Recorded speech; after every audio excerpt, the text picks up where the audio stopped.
time and attention, he's asked that of the Lord in verses 15, 16, and 17 of our text in John 21. As we read that and as we see that, we understand that to be a breaking down of Peter's self-confidence. Am I doing this up here? Are we about to blow up or what? We're good? Okay. Okay. Very good. I hear a little bit of that. I know y'all hear all of it. And I'm not always sure it's not me, so we're done with this thing on my hip? Yeah. Okay, very good. He turned me down this morning, and I told him, I said, we need to be finished when I'm finished, not when you're finished, Tim. So we've already had this discussion, brother. That was rebellion right there. So fingers on the scratch board. You have our attention. So why don't you come on up and present your message, bro? Lovest thou me? The more than these has been discussed, as you know. Many of you probably heard messages on these things, maybe read commentary notes. Is he talking about the fish? Is he talking about the disciples? Is he talking about the things of this world? But I think the very process kind of guides us in the answer to that, because he was the one that said, I love you more than these guys do. And so I think repeating that 3 times just worked to break down Peter's self-confidence so that he might be usable. And I will just state that in application this afternoon for every one of us. Our self-confidence has to be broken down if we are going to be usable in service to God's purposes. You follow that, you watch that in the scripture, you watch that take place with Peter, you watch that take place with Paul. So lovest thou me and follow me emphasizes the need for the breaking down of our self-confidence that we might be usable in God's purposes. It's also the way that God convicted his spirit. We've talked about this before. I think it's so practical that I think it's worth mentioning again. When you're reading the Bible, if you're looking for ways in which you can take practically things to yourself in the way that you make your way through this life, note how many times the scripture asks questions. How many times the scriptures ask questions, because questions prick the conscience. Okay? And you listen to yourself and you listen around you today in the society you live in. We make a lot of statements. We come to a lot of conclusions. And a lot of times we do that before we even ask the right questions in regards to other people. And this is one of those things when you talk about love, which is what we're talking about this afternoon. We're talking about the kind of love that God works in our lives. It's a spiritual love. It's a supernatural love. It's a self-giving love. But what will take place, you already know 1 Corinthians 13, what will take place is there's going to be this breaking down of our self-confidence, and there's going to be less and less making conclusions and more willingness to ask questions. Husband, wife, parents, children, believer, unbeliever. Questions. Adam, where are you? Well, he knew where he was. What does that do? That makes Adam very aware that he's somewhere where he wasn't before. He was in open fellowship with the Lord. Where are you? And Adam had to process through, I'm hiding from the very God that I used to walk with in the cool of the evening. And I think that goes a long way. I think that goes a long way in parenting. Parenting isn't always about pronouncements. It certainly isn't about accusations. It's about drawing from the well of the soul of the people that we are responsible to rear. Now, I know that varies some with age and all those kind of things. I get that. But let me encourage you that the way the Lord deals with Peter, when he makes that fish and that bread and has those coals, immediately, and no doubt Peter's mind began to move back to the last time he was in that situation, the thing that he did. And so Jesus raises the question, do you love me more than these? So there's the breaking down of Peter's self-confidence so that he might be usable, but there's also the convicting of Peter's spirit and the shallow comparisons and the distraction. You know, at the end of that text this morning, we noticed that Peter's still kind of glancing over at John. What about him? What about him? It's the convicting of Peter's spirit in those shallow comparisons and distractions that were occupying his mind. What the Lord's doing there is he's bringing Peter back to the place of usability, and he's challenging him in regards to whether or not he loves Christ foremost.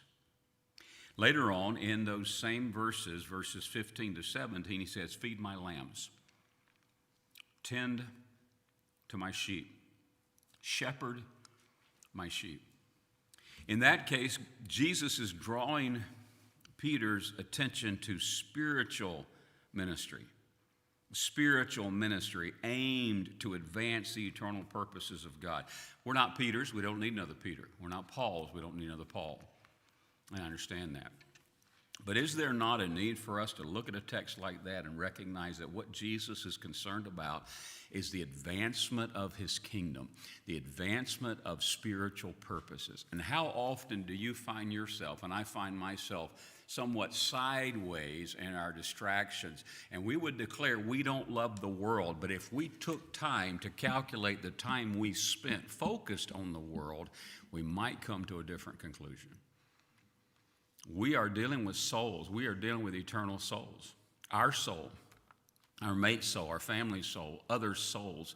And so what Jesus connects here is loving him most, loving him primarily would move Peter to what? To feed his sheep, to be involved in soul ministry, spiritual ministry that's aimed to advance the eternal purposes of God. Now, I ask you a question. Just think about it. How many times do you see quote-unquote Christian people being just like the world in their reactions to the details of day to day? You listen to believers, and they're ranting about stuff that doesn't matter. You know why we rant about stuff that doesn't matter? Because we're not involved in what does matter. Our world is this big, and the things that charge us up are not the things that charge the Lord up. If I know his heart and I'm loving him, guess what's going to happen? His heart is going to become my heart. And I'm going to recognize when I'm inconvenienced in this life, I'm inconvenienced typically in a scenario where other people are around me who need to be influenced for Christ. And it's not necessarily that unbelieving people see light from Christian people. They see typical reactions. And so I think we need to learn that to love the Lord is to be involved in spiritual ministry for the Lord. If I'm relating to him, if my heart is wrapped up in him, if I love my wife, she is involved in my thinking. She's involved in my decision process. Why? Because she's one with me. And everything that I decide and lead in, she is part of that. So why would I make any decision or go any direction that didn't include a consideration of the one that I say I love? I covenanted to love this woman. Lovest thou me, Jesus says. 3 times. Tend to my sheep, Jesus says. 3 times. And Peter can't do that if he doesn't what? Follow Christ. Follow me, he says twice in that passage. He said it initially when he called him. Feed my lambs, shepherd my sheep. Substantial life investment. A substantial life investment that fulfills the image-bearing passion of true believers.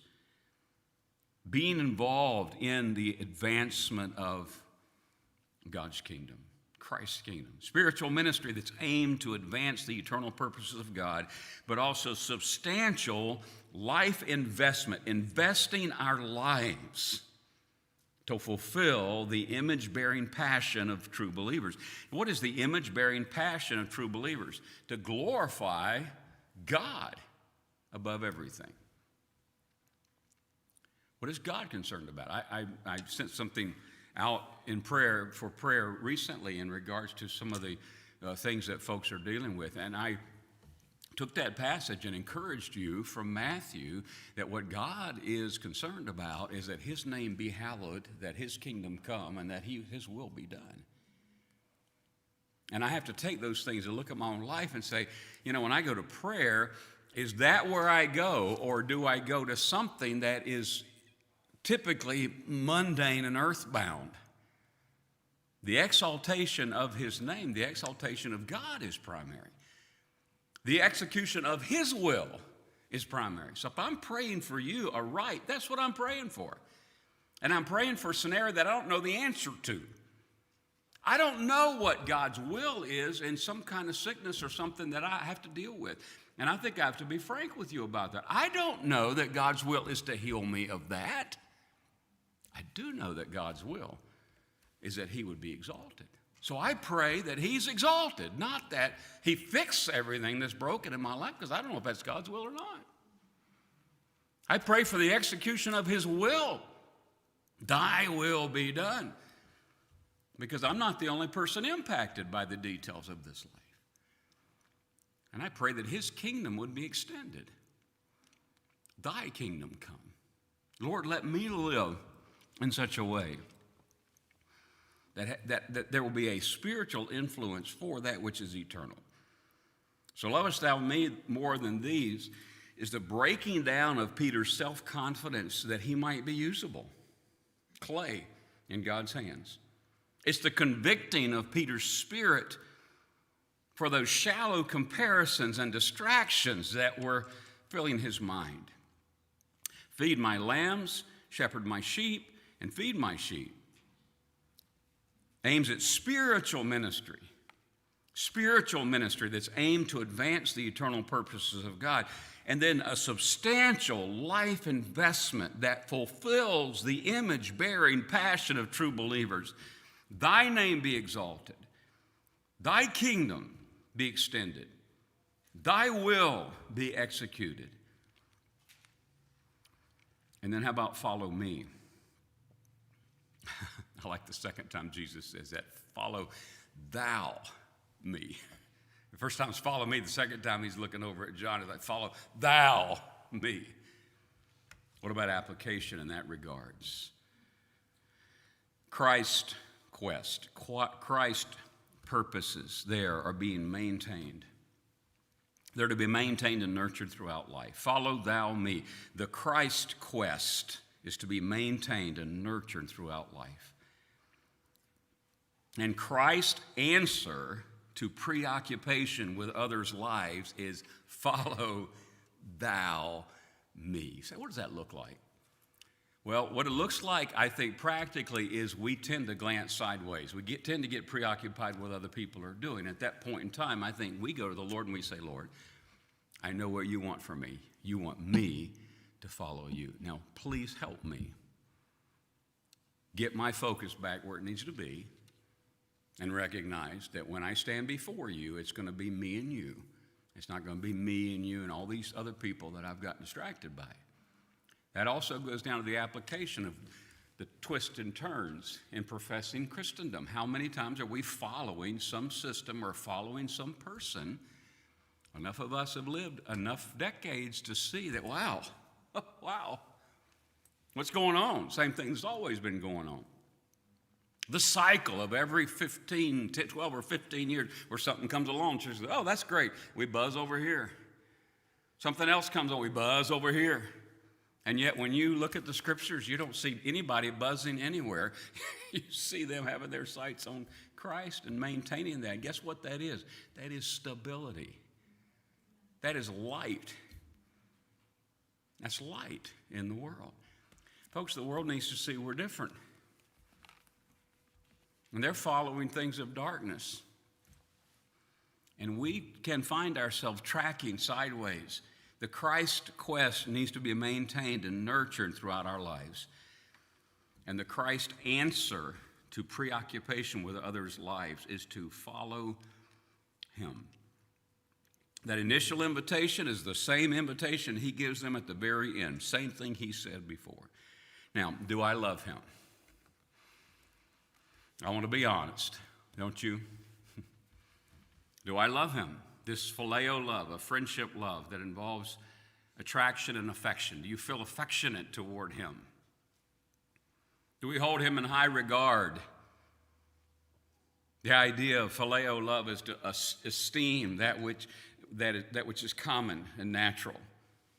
A high regard, a high esteem that is really a common and natural love for us, a universal common love that is reciprocated. But I want to remind you that the love that we are called to is not a common reciprocal love. The world understands that affection. We understand that affection. We have those affections. It's natural. But agape love is actually defined by the New Testament. It's a word that really doesn't have definition until you see it in the life of the church. Why do you think that is? Because it's a spiritual love. It's a supernatural love. It's not done with people. It's not dismissive of people. It's not canceling people. You don't do that when you love like Christ loves. Illustration, Christ and Peter. Illustration, the early church. The testimony of this agape love is a self-sacrificing, supernatural, spiritual love. It is God's love. It's the love of God for us.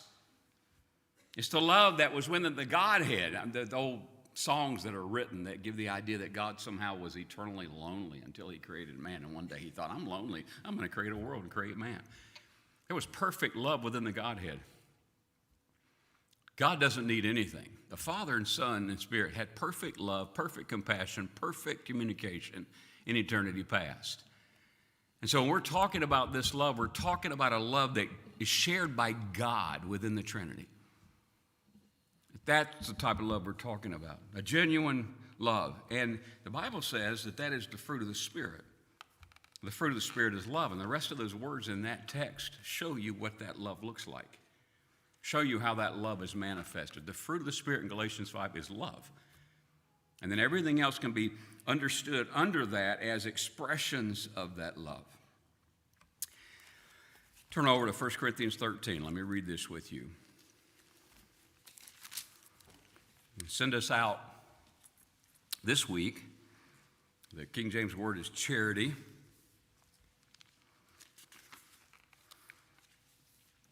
In 1 Corinthians 13, Paul's in the middle of dealing with the church. We want to always keep things in context. The church has some challenges because they're arguing about gifts. And my suggestion to you is when the church is arguing about gifts, they need to be focused on the fruit. And so Paul takes their focus off of the gifts. He doesn't not address it. He does address it, but as soon as he does, he then turns, uses that same concept of gifts and aims them toward the fruit of the Spirit. They're arguing about the gifts of the Spirit. Paul wants them to think about the fruit of the Spirit. Verse number 1, though I speak with the tongues of men and of angels and have not charity, I am become as sounding brass or a tinkling cymbal. So the idea of gifted communication, of prophecies and tongues and knowledge. Though I have the gift of prophecy, verse number 2, and understand all mysteries and all knowledge, and though I have all faith so that I could remove mountains and have not charity or love, I have nothing. The idea of spiritual discernment is in there, understanding all mysteries, spiritual discernment. The idea of a supernatural faith is in there, a faith that removes mountains. So you have gifted communication in verse number 1. You have spiritual discernment and supernatural faith in verse 2. And verse number 3, we have this idea of self-giving sacrifice. Though, verse 3, I bestow all my goods to feed the poor, and though I give my body to be burned and have not charity, it profiteth me nothing. Self-giving sacrifice here. He says, without love, it's noisy, right? Sounding brass, tinkling cymbal. He says, without love, it's nothing. I am, the end of verse number 2, I am nothing. And he says, without love, it is of no profit. Last phrase of verse 3, it profiteth me nothing. So charity or love is the noblest object of our desire. This is what we want. The supreme gift to be coveted, Christianity at its source is this love that he's talking about. And then he moves and talks about the characteristics of love.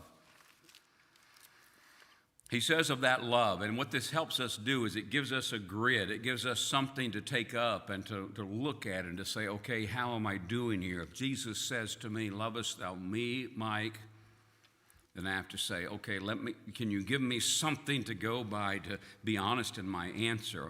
And the answer to that is yes, I can show you what kind of love I'm talking about. Verse number 4, charity suffereth long. The idea there is that love is patient. But love is also kind. Isn't that a great word? You know what that means? Kind.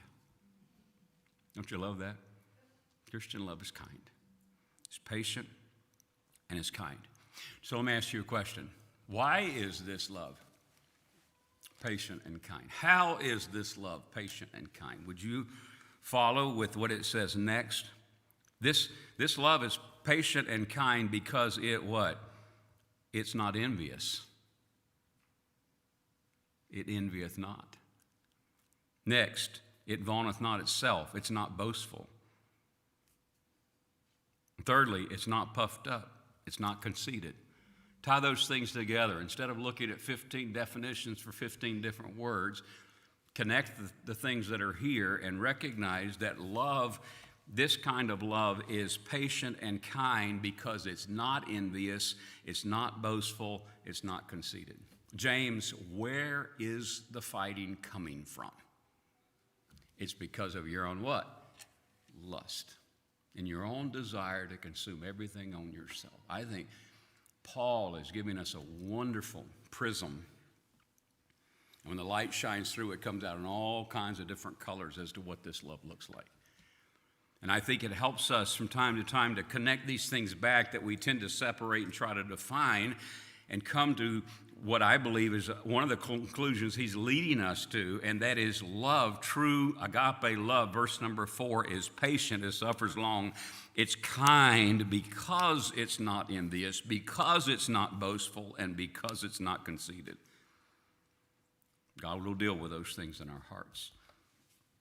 How about verse number 5? This love doesn't behave itself unseemly. Now, that's terminology that we don't typically use, but the idea is it doesn't act improperly. You ever caught yourself convicted of acting improperly? Speaking improperly? I know we speak this way now, don't we? We fire something off. I can't even do that. I'm going to keep my flip phone as long as I can. My third used one I've found on the internet. And I'm going to keep it. I'm going to stay with it because I'm not going to do this because I'm too old. But I'll tell you what, if I could do this, I would be very slow to do this. Why? Because we fire so fast. We berate people because they've crossed the line with us. Would you notice what is said here? Love doesn't behave itself unseemly. It doesn't act improperly. Now, would you follow the next statement? Why does love not behave itself unseemly? Next phrase, it doesn't seek its own. You could phrase it this way, because it is not selfish. You know why people act unbecomingly? Because they're selfish.